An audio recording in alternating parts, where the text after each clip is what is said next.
Welcome to ET Studios at the Economic Times GCC Growth Summit 2025 in Hyderabad. We're spotlighting paving the way for a globally integrated workforce on this panel. And it's my pleasure to introduce to you our panelists for the day.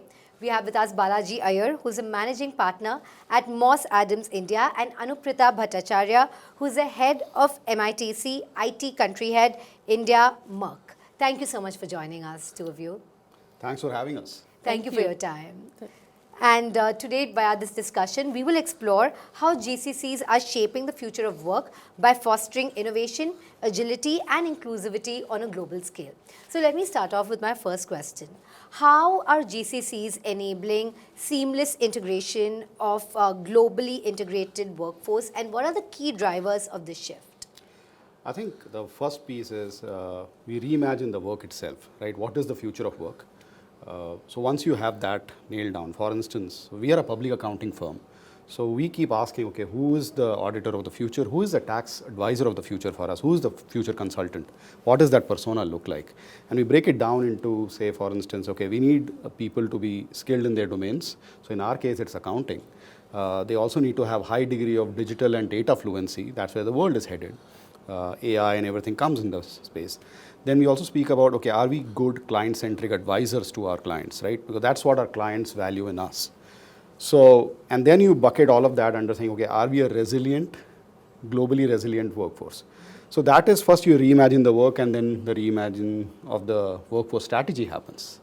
So, and once you identify those skills, we say, okay, now we need to democratize these skills across our ranks, right? So, be it democratization through trainings, work opportunities, or what we also call as micro rotations. People move from one part of our business to another, sometimes from accounting to tech, from say consulting to innovation, and they spend time and they gain context on technology, on our clients, and that's how we're building our globally integrated ecosystem. Thank you for sharing that with us. I'll take that across to you, Anuprita. So I'll talk about Merck and its journey. We started in 2018 for the Global Capability Center. It was a small footprint which we had acquired as a company. Now what did we do there is that we first looked at the element of trust being built across the globe, and then giving them insights about what capabilities the country hosts. How can Merck leverage the talent tech space in the landscape over here, and then how can we also look at first the cost arbitrage, which is a huge topic for discussion and any attraction point for most of the multinationals, and then telling them what this cost arbitrage can move to becoming a skill arbitrage, and then leading to an innovation arbitrage. So from 2018, our journey has been to look into bringing in capabilities to the center, delivering high project values for the organization, and then ensuring there is cross training.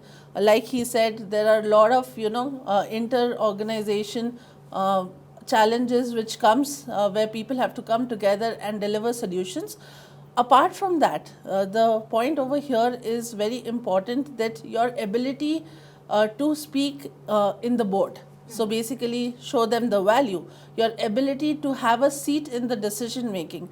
All of that makes a lot of importance when it comes to bringing integration between local and global in the seat, and making them attract the talent and bringing them into this forum. So I would say that it's an important piece to start off with.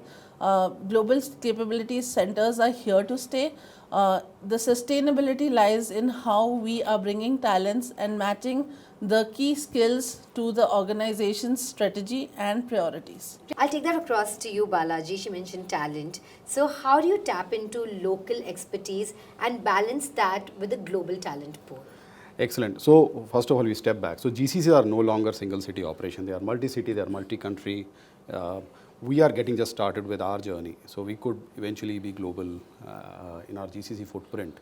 So I think it's about, first of all, having a diverse view of what talent is. So there are talent which, for instance, are onshore talent in US. They have client proximity, right? So they have certain things they bring to the table. And then us in India, we are co-located with our different services, our innovation hub, our technology hub. So we have context of interdisciplinary exposure, right? So the way we meld it is making sure that each talent is known for what it can bring to the table. That's one. Second, as GCC leadership and mid-management, ability to have an enterprise view and not just saying, okay, I have to deliver something out of a GCC and this is my KPI. No, our KPIs are firm's KPIs. So how do you make sure your ability to think the impact that you want to have on the firm versus the GCC delivery? And how would you respond to that, Anuprita? So I think I'm just going to add on to what he's saying. It's very important to do the knowledge sharing. There could be strengths where we have global colleagues sitting out of different countries. They might have experiences in certain domains and we should inculcate that. And certain things which we are experts at, we also should voice it out saying that, you know, here's a solution, here we go, this is what we bring to the table. In Merck, we give this a lot of value because having ability to openly disagree, bringing accountability, act as a owner, these are certain things which we really emphasize upon. And this gives empowerment for each and every single person working in Merck to think this as their own company. And you know, they bring solutions. We have programs running where we are giving talents this open forum there they bring problem statements and then they bring solutions to that. We are doing hackathons, which gives our talents that capability to showcase what can be done with certain POCs. So there are multiple ways of really bringing up the talent and bridging the gap where we would want solutions.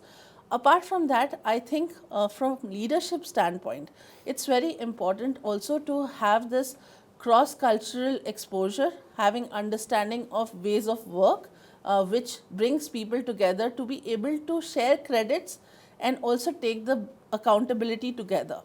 So if this is where the globe is the piece where we are working today, we are not working in silos anymore.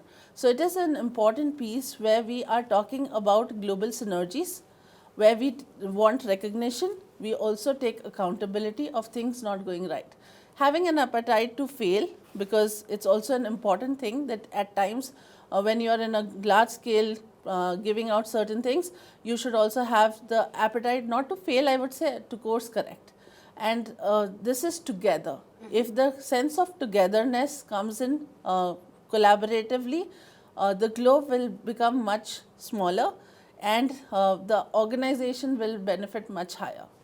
Absolutely. And you were speaking of culture. Since GCCs are located, away from the parent company, and you have the company usually split across countries, right? And there could be silos. So how do you build a cohesive company culture there while embracing diversity? And what leadership framework do you think works best in this setup? It's an excellent question. I think culture is where the talent war is won or lost. So first of all, I think if we peel back the layer, common culture does not mean common practices. It often means nuanced interpretation of common values in the local context of a country, of a city, of different departments. So I'll give you an example, the value of respect. Now that could be interpreted differently in different cultures. So we at Moss Adams, we have our pillar values, and each of those, that's an acronym for passion for excellence, integrity, lifelong learning, leadership, leading by example, accountability and respect. So how these get interpreted in different parts of our firm, they're tying back to the same spirit, but they have a local flavor. That's one. Second is making sure as leadership, now you spoke about the leadership framework, I think what comes to our mind naturally is servant leadership. So we are in the people business. We serve as leaders our people. And our people serve our clients, and that's how it works. It doesn't work the other way around, right? So you start serving your people as leaders, and those frameworks then extend themselves. Our people are feeling comfortable serving our clients very well. The other component of the governance piece is, okay, govern your GCCs, don't manage them. Because again, different jurisdictions, different cultures, different law of the land, different talent aspirations, is making sure that the governance is done on a unified firm-wide objective, but the management is left local. How do you view culture, and what lens do you think a cohesive company culture can be fostered while maintaining diversity? So, I think culture is the foundation of any organization.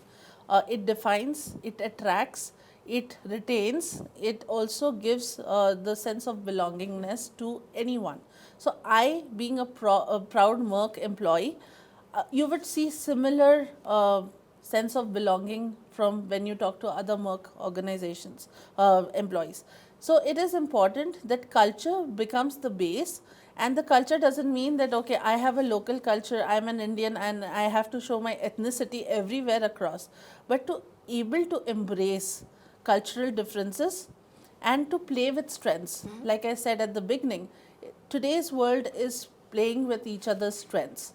So, if I have to take Germany, Germany is really good in processes, they have accuracy in what they do.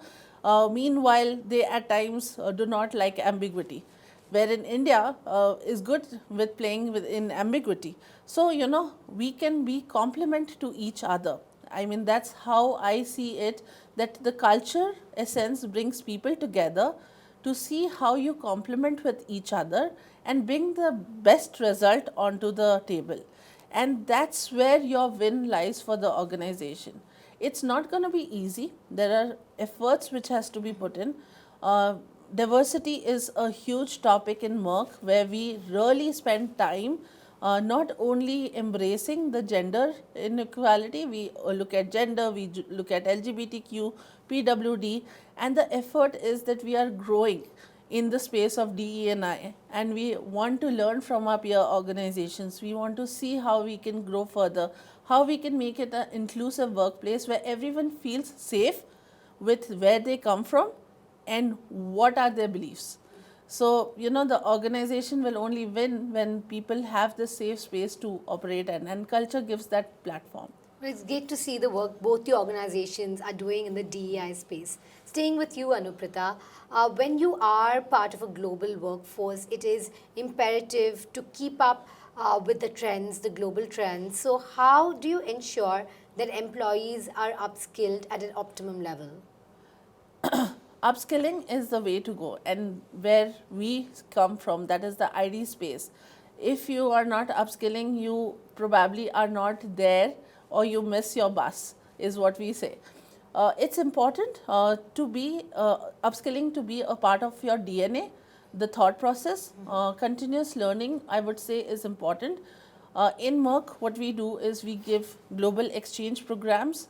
There is a Go Global program where we get fresh talents from the market, and they get this exposure to work with different countries in different portfolios.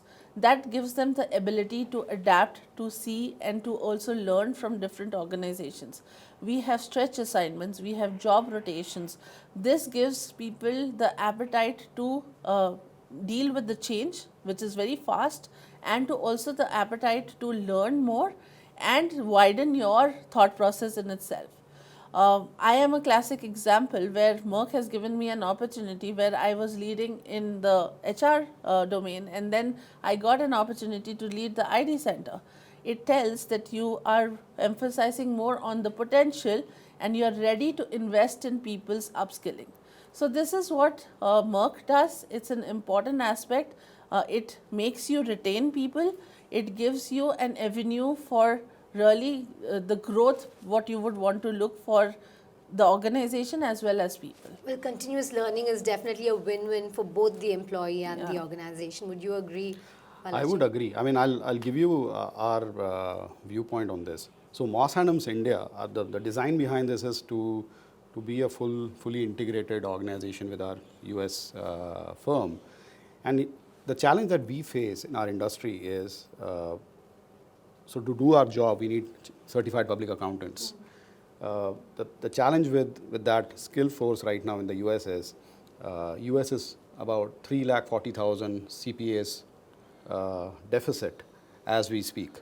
And of the existing CPAs, 75% of them are going to retire in the next 15 years. So that's going to create a huge vacuum of skilled talent. And guess which country is accountant surplus? India. So the way we are taking the strides on is, okay, we are funding fully funded CPA programs for our people. So everyone is encouraged to complete their CPAs. It's a democratization mission of having each one of our people being CPAs. So it's the equivalent of the chartered accountants, right? So the talent exists, the base talent. It is making sure some of these certifications can be expensive. We take full care of it. We also incentivize people by extending a generous bonus once they complete their CPAs. Now, all of this also comes with creating space for people to do study and go give exams. So all of that is baked in. We have tie-ups with leading international firms which help our people upskill. So that's on the core domain side. And if I go back to my previous comment around how do we define future of work and then future of workforce strategy and then upskilling. So that's domain. Then there is technology. So we have badging programs. We have micro rotations where people come in and they overlap, gain interdisciplinary skills. Accountants learn tech, techies learn accounts, so on and so forth. And then there's a lot of programs around, okay, if you are in US, if you are a tax manager or a audit manager, whatever you're going through there is the exact same program you're going to undergo in India. We just localize it because we learn differently as a culture. So that is what we bring to the table. Otherwise, I mean, we don't have a game if you don't have talent, which is skilled and equipped and certified and qualified to do the kind of work we do. Well, that's a great note to wrap that on. Thank you so much for joining us at the studios today. It's been a comprehensive and holistic discussion. Thank you once again for your time. Thank you very much. Our Thank pleasure. you. Thank you. Absolute And thank pleasure. you for tuning in to ET Studios. And for more such insightful discussions, remember to watch our other sessions at the ET GCC Growth Summit 2025.